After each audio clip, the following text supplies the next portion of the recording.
Well, welcome to our High Rock monthly video for June, and that is the month that begins our summer. So looking forward to some good weather and maybe some better times ahead. Anyway, I'm Scott Tomlinson, and with me today is my colleague and partner and the founder of High Rock, Paul Tepsich. And also with us on the call is our certified financial planning professional, Bianca Tomlinson. Well, we hope that you're all doing well, staying healthy, and looking forward to getting your lives back. May saw continued improvement in financial markets. Volatility continued to decline, and most markets were higher. Global equities, certainly, U.S. equities, Canadian equities.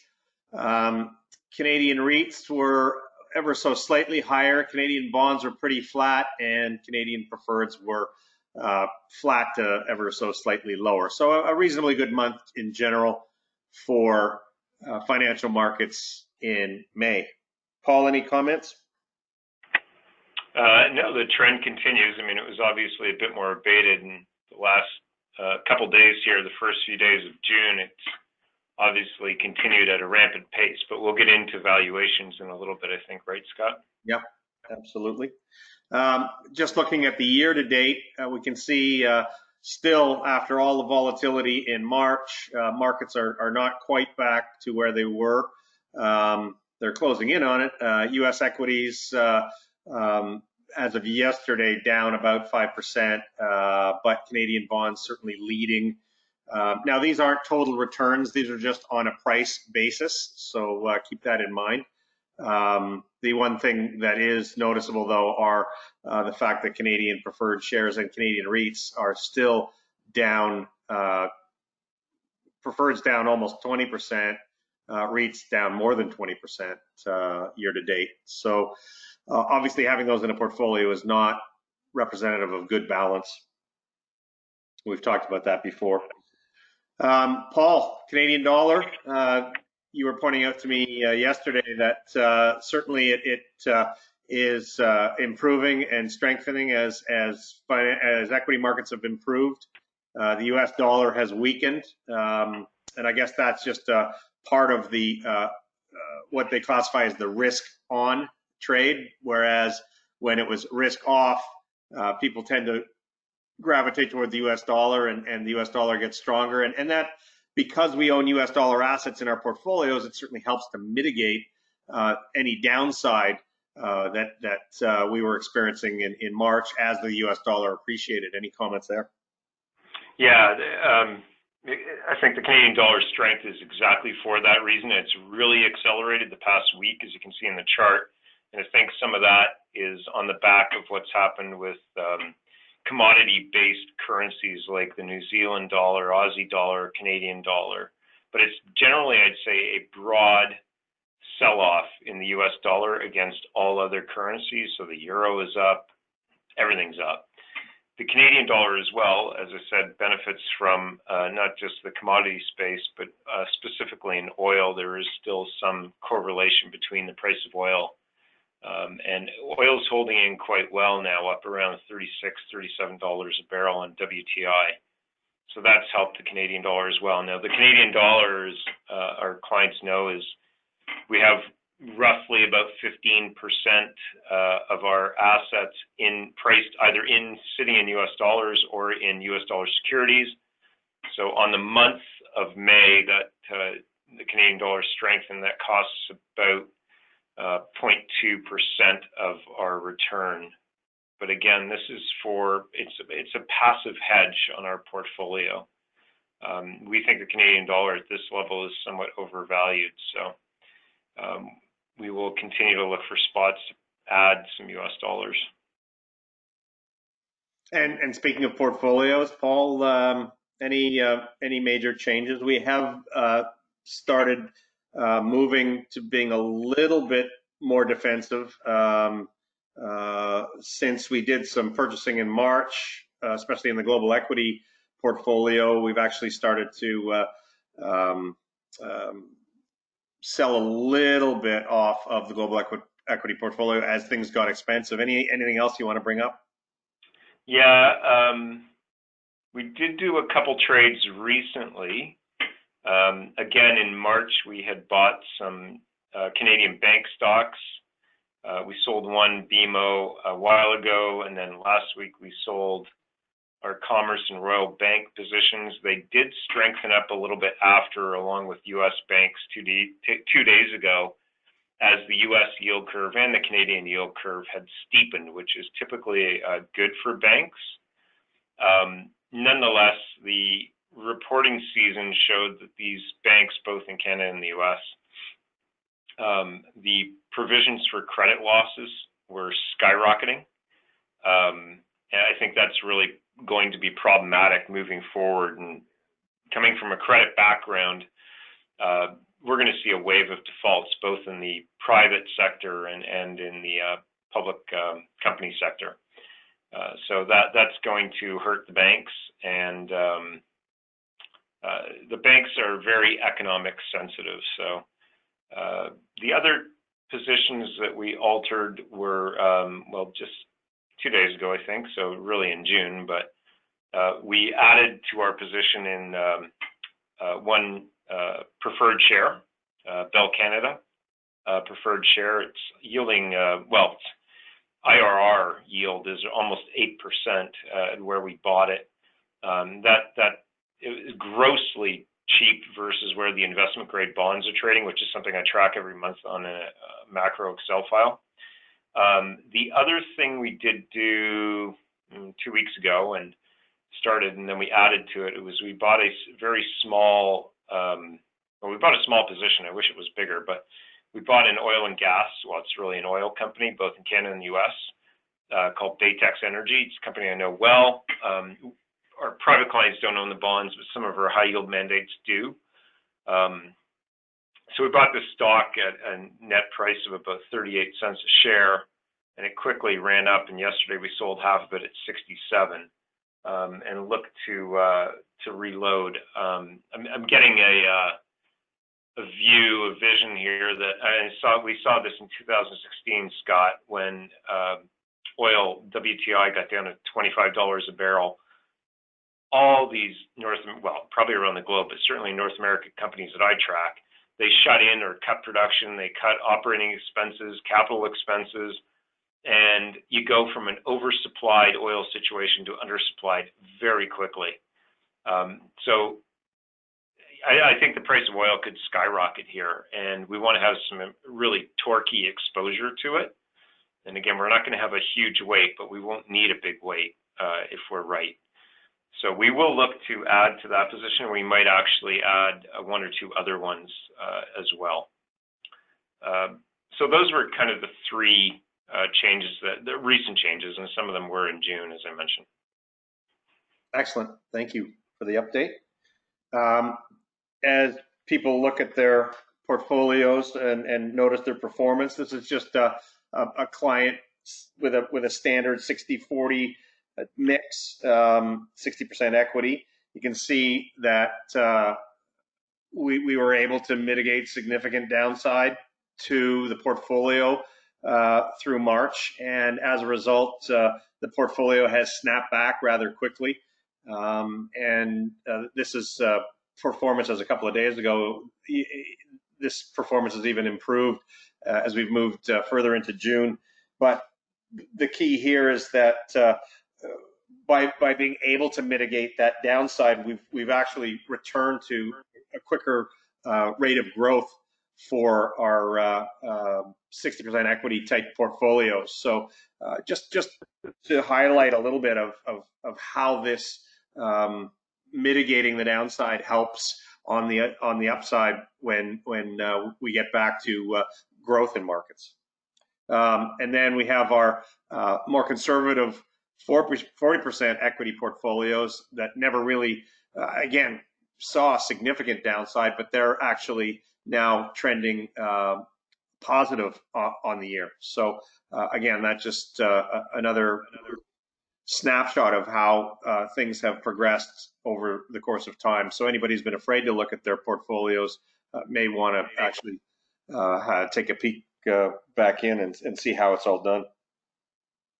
Of course, we still take the long-term view, but if volatility does upset you in times that like what we've been through, it's certainly heartening to know that we have been able to mitigate the downside. And while we think financial markets have priced in an almost perfect recovery scenario, at the moment we do believe that there is still plenty of uncertainty surrounding the timing of and expected economic strength with the gradual reopening of the economy.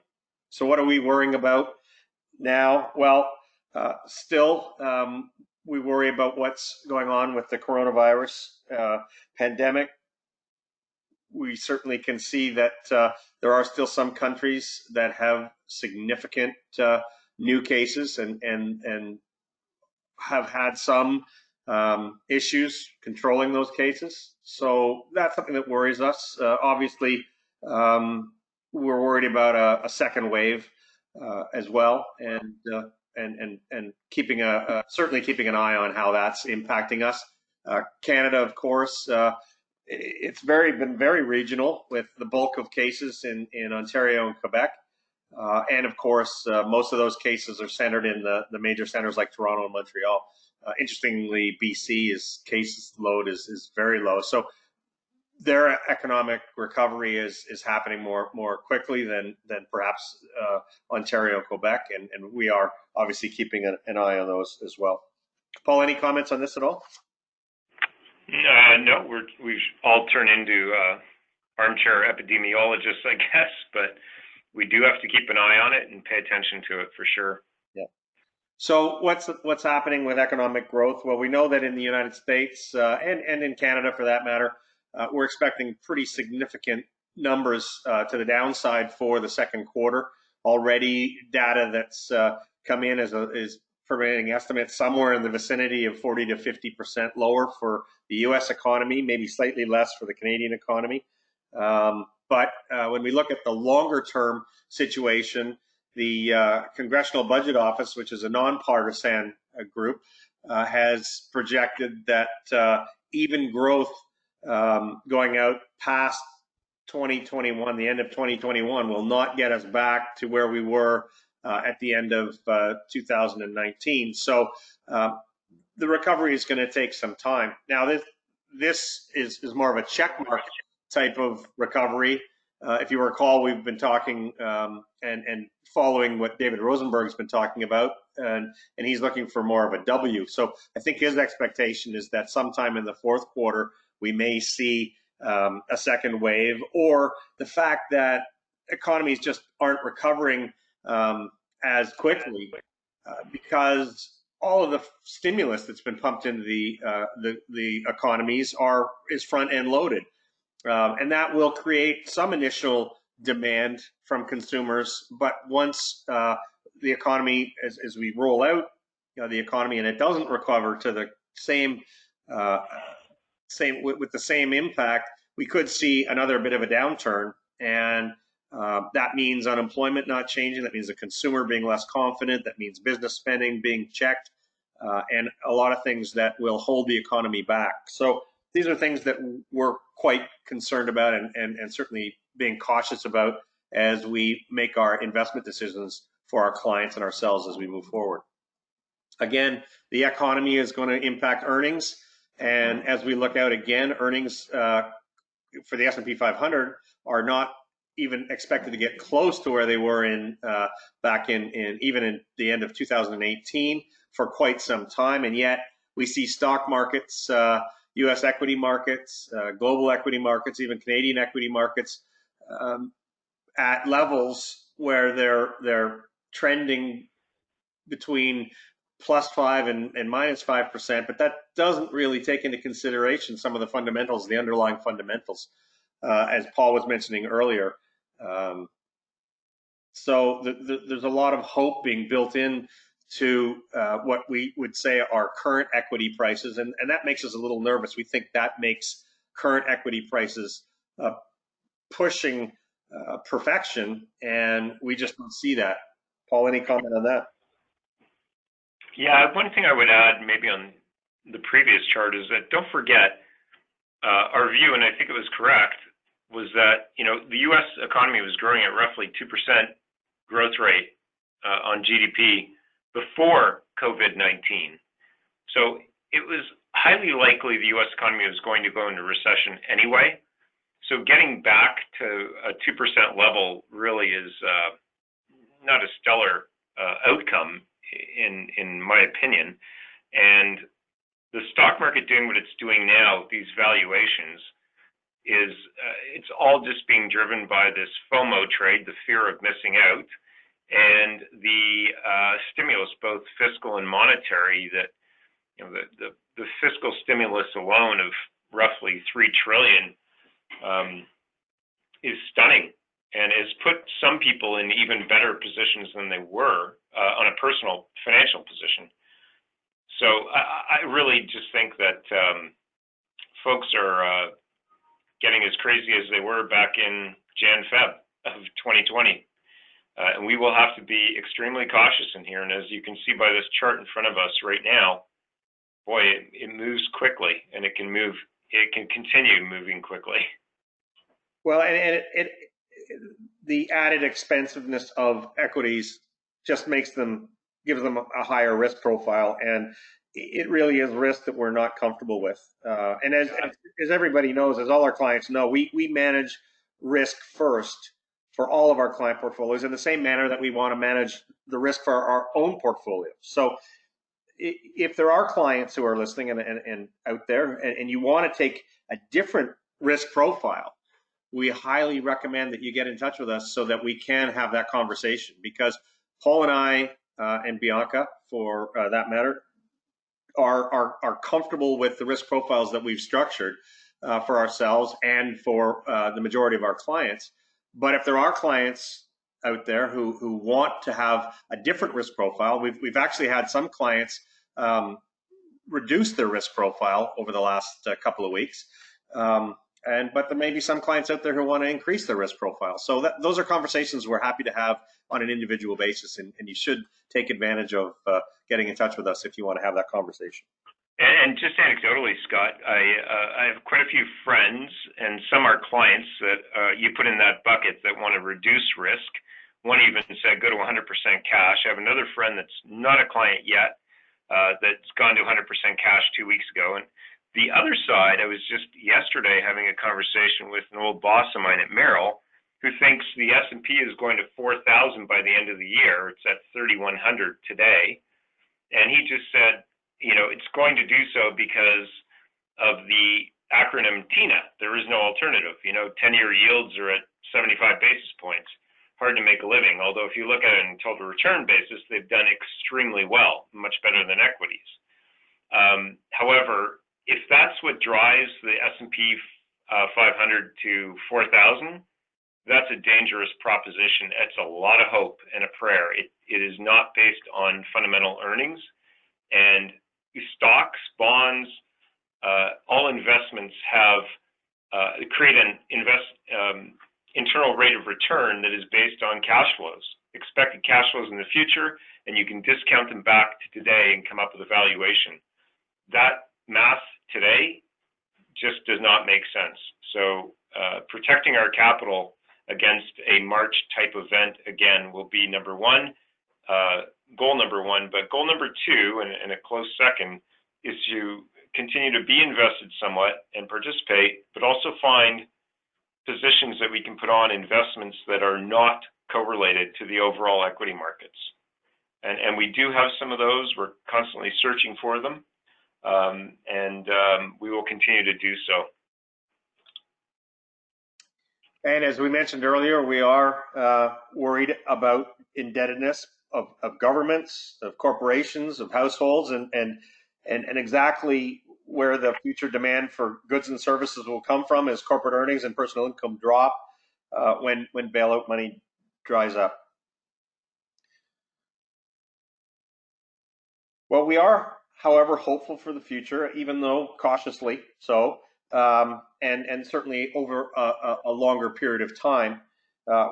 We know that this virus is either going to have to be eliminated or significantly contained for consumers and businesses to begin to have confidence to start spending again. So, of course, we watch the developments that are happening in the medical world, and there is a very significant amount of money, time, and effort being put forward to searching for vaccines. But we have to also be cautious that from time to time, even though one might look like a good candidate, there's still a lot of testing in front of it.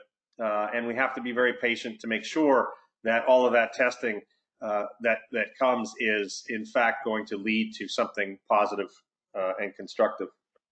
I guess we're also encouraged to see that some of the sports world is coming back, and I think that the tentativeness of it is also somewhat representative of the tentativeness of the economy coming back, and I think we have to also be patient with that. And as Paul was mentioning, caution with all of this tentativeness is important.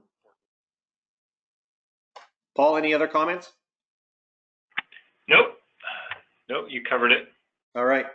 Well, on behalf of Bianca and Paul, I want to wish you all the best of health and safety through these difficult times, and especially to those of you who are out on the front lines. We have a few clients who are in that position, so a huge thank you. I hope that people who want to get back to work are soon going to be able to get back to work, and hopefully the next time we talk to you, more of us will be. We will be back with the next edition of our monthly video at the beginning of July, and hopefully further along the path to what is going to be the new normal. So all of you, please take care.